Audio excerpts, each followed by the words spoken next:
So when Sanjay reached out to me, we've been friends for many years, and always impressed with what he and the Action for India team are doing.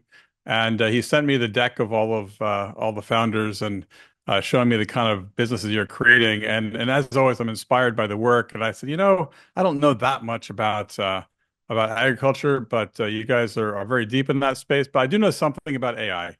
And so maybe I can help bring some inspiration to you on how you can apply AI to the field of agriculture. So in the next 15 minutes, I hope that what I saw in the deck that of all of the one pages of you had very little about AI today. And you're very focused on agricultural problems and trying to scale and all the difficult things that come with that. But the potential of AI to add value to almost every one of you, I think, is very much there.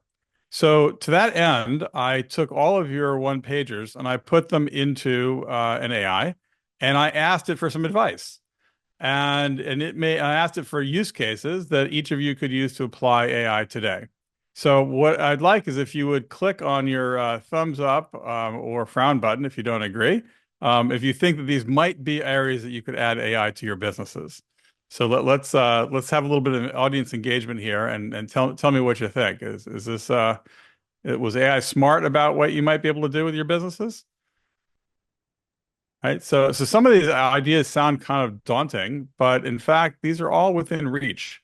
And that's really my message over the next few minutes is that AI is more approachable than ever. And it's really every business, as you can see here, there's things you can do with every business using AI to help you scale your business faster and be more profitable. Now, while I didn't see a whole lot of AI in your cohort, you're not alone. We recently did a workshop with about 60 founders from another emerging market, and I did a survey with them in advance of the workshop, and found out that, as you see here, only about 20% of them were actively using either generative or agentic AI. So, and these are venture finance companies that are in B2B SaaS and all kinds of areas, and yet they're not that engaged in AI yet. Many of them are experimenting, they're not scaling, some of them are not even trying yet. So again, you're not alone in being a little bit behind in AI, and my job is to make you not be this guy. I want you to be on the train and getting ahead. So that's what we're going to try to focus on. I thought I'd give you a couple of examples that I've been inspired by personally. This is one in India we invested in a number of years ago, Bharat Agri, and they've built a very large e-commerce business. And they started their business by offering AI-driven advisory services to farmers, initially for a fee, and then ultimately for free as a way to acquire farmers. And they now, in order to reduce the cost of their e-commerce business, they have a AI-based customer service, which is a obvious, very common beginning for many companies as they embrace AI. The interesting thing I got from the founder there, yeah, I asked him, well, what questions do you answer with that AI? And I presume the answer would be around, when is my order going to ship? And the answer was, well, hello, good morning. And it turns out that farmers think of their AI as being their partner in business. So that they've got that taking cost out of their system, helping them serve more farmers more quickly. Agreezy aggregates small and medium holder farmers and creates products that can be large enough to sell to multinational buyers. And they're using AI as a way to make it easier for farmers to find access to government support schemes that will, basically augment their expenses and help them become more effective. They use that again for customer outreach in a way they never could have done prior to AI. And here's an example in Brazil. This is the largest agricultural marketplace in Latin America called AgriFi. And they have an AI assisted interface where farmers who need to buy some equipment, could be buying inputs, could be buying hard equipment, like you see here. It's very hard to navigate this very large e-commerce site, and they have a voice or a text-based input for the farmers to more quickly find what they want and buy the right product. So those are just a couple of examples of how companies are applying AI at scale. And going back to our group of a cohort of founders we talked to a few weeks ago, we asked them where do they want to apply AI to help their business do better. And the obvious first ones were saving customers time and saving customers money. But the real place, the real win is if you can increase the customer's profitability. And that's what I want you all to think about is as you look at AI, not just to increase your profitability, but how do you increase your customer's profitability? That's the biggest win, the way you're going to get the biggest flywheel spinning most quickly. Now, that all said, there's many reasons why you're probably not embracing AI today. And here's just 10 of them that came up in again, a recent founder survey. And these are all very legitimate issues. And what I can say to you, though, is that while these are all legitimate concerns, there are solutions to pretty much all of these problems. And I'll touch on a couple of them today. Now, I do want to remind you of historical context here. This is the first computer that I used when I was in high school. Many of you who've studied computer history might have known this is the OG of personal computers. This is the Altair 8080, where Bill Gates famously built his basic interpreter. And his vision when he built his basic interpreter on this computer, which it's not a very modern thing here, built in 1975. But his vision was that someday there will be a computer on every desk in every home. And who could have guessed that you fast forward 50 years and have a billion people every week using chatbots that are, in every given query on a chatbot, they use thousands, if not millions of times the compute power of the computers that Bill used back 50 years ago. So this is taking the world by storm. It's moving faster than most of us can imagine, and it's going to keep going. One of the things you'll be hearing about a lot is agentic AI. And just to put into context what that means, if you think about generative AI being the brain of AI, being able to have a huge amount of knowledge, agentic AI puts arms and legs on that brain. Agentic AI lets you effectively empower an agent to go and do things for you.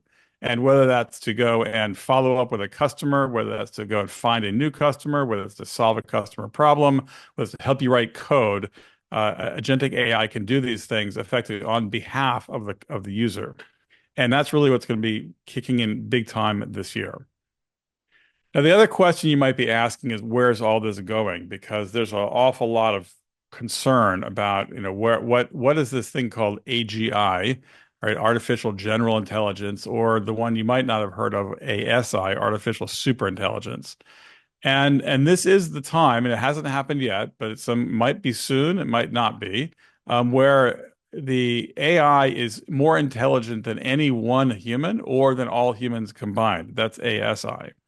And at some point, if the AI is more intelligent than all humans combined and can write more AI for itself, there's this question about, well, will it run away and dominate the world? And you can read all kinds of things about this, and some of them sound like science fiction. Some of them might actually happen. But my view is nobody knows when this is going to actually happen, and many people argue it won't happen on the current technology.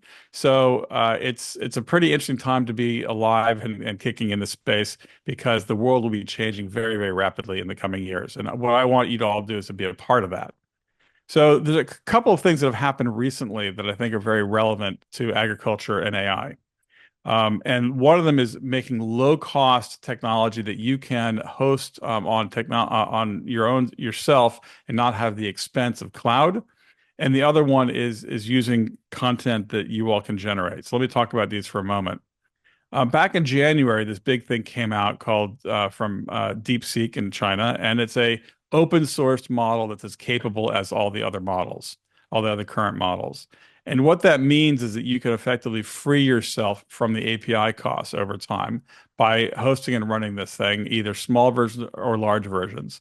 And the world of agriculture, where you don't necessarily have high connectivity or you might have cost of connectivity, the thought you could put a small version of the DeepSeek AI on a local device, be it a phone or a laptop, and run it in an agricultural setting, that's here today. So no longer do you need to be concerned about the availability of high bandwidth or cost to access AI if you can bring one of these models to be local with you. The other thing that's happening is Sam Altman famously came out, I don't know, maybe 6 months ago and said, hey, you know what? We've consumed all the data there is to consume. There's nothing left. And I say BS to that. The fact is that the AIs have only consumed the visible content on the web. And there's an unbelievable amount of deep web of invisible content that the AIs can't consume. And here's just the textual form of it. You can think about it as, new websites that are created every day, those they can consume, but all the rest of the text is being created. It's behind firewalls, it's inside of companies, that's not consumed. And this is not even considering, for example, IoT data in agriculture. So you think about all the information that your companies could be collecting by working across your networks of farmers. That information is not available to the big AIs of the world, but it could be available to your AI. So you could basically be building models that are getting trained and smarter in a world that the rest of the AIs can't even touch, but you can because you have access to data that they don't have. So why do you need to pay more attention here? Well, the fact is that this stuff is moving faster than any other technology in history. Agentic is happening. It's agentic is not only putting the if you will the feet and arms around AI, but it's also moving in the area of what you call low code or no code, meaning that people who are not necessarily deeply technical can make use of agentic AI and put it to work. And let me give you an example of a company that we're looking at recently in Bangalore. This company called Flowworks creates AI agents to help you go and sell products. And they price them at some percent of what you might pay a human to work on those products. And they can basically go and drive outbound sales much more effectively than a team of humans. So on the left here, you see a org chart, a traditional sales-oriented org chart. And on the right, the green boxes are AIs coming in and taking the roles of people to process substantially more transactions per day, many more prospects, and so on, and to help make companies more efficient. So this is a company that's in business today, and it's using its own technology to actually build its business. You could find companies like this that are providing AI agents to help you succeed. So the boom here is very much here. India is number 7 in the world in terms of AI funded companies. The U.S. certainly dominates this, but I expect that India will be continuing to receive plenty of money coming in AI, and you should definitely take advantage of that as the boom grows. A couple of final points for you to embrace AI, you really have to get your team's mindset right. You have to recognize that the advance of AI is inevitable, and that it's okay to both experiment and fail. And rapid mistakes, rapid failing is the way that you move forward. And the AI is there. It's available to your teams, and as long as they feel like the culture supports them doing that, I think you can advance much more quickly. So I have 2 suggestions. One of them is to have a champion within your team that's an AI champ, and their job is to just be the if you will, the collector of opportunities in AI and the disseminator of that information within your team. And even if you have a team, I think Sanjay said that your median number of employees is 12 in this cohort. Well, a team of 12 needs to have somebody who's an AI champion, and that person can help get others going. And then another thing we've been doing recently is we do AI demo hours once a week, and everybody just gets together and share. What have I done? How am I being more productive with AI? And that sharing and experimentation is a way to help you all get going faster with AI, embracing it to make your business better. Another point on talent, many people are stuck because they think they have to have talent that they can't afford. And I worked recently with what they call a 10x engineer, meaning a guy at Google who's 10 times more productive than he was before. And I validated this list here. And the point here that we're making is that the things you must have to be successful in AI are just software development skills in a modern company. You do not need to have things that are not that are unique to AI. So this is entirely within reach to do AI development with everybody that's on this call today. I'd like to finish with a offer for you guys to take a look at my book. I'm just in the process of it's in draft form, just finishing it up. And our observation is that AI is moving faster than most people can handle. That most people really don't know how to embrace AI. And you saw this in our surveys. Even tech companies are taking a wait and see approach. And in my view, very strongly, is that those who don't get ahead will be left behind. So our book is a pragmatic guide of how you can make AI your ally. And one way that it helps to do that is to think about how you'll be successful in your future career. And you might have heard of the concept of ikigai from Okinawa, which is looking at this intersection of what you're good at, what you can be paid for, what the world needs, and what you love doing.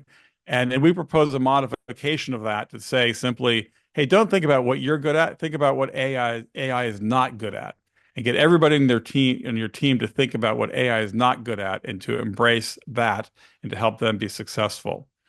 So my book is available on flourishingwith.ai. You can go and try it via our AI chatbot as well. It's a free account to sign up there and have a conversation with me and my author. There's also a podcast there, so you can hear about it. And if you have a story you want to tell about how AI is working with you, how AI is or is not supporting your business, I could be interested in including in my book. So please message me on LinkedIn. With that, my final call to action.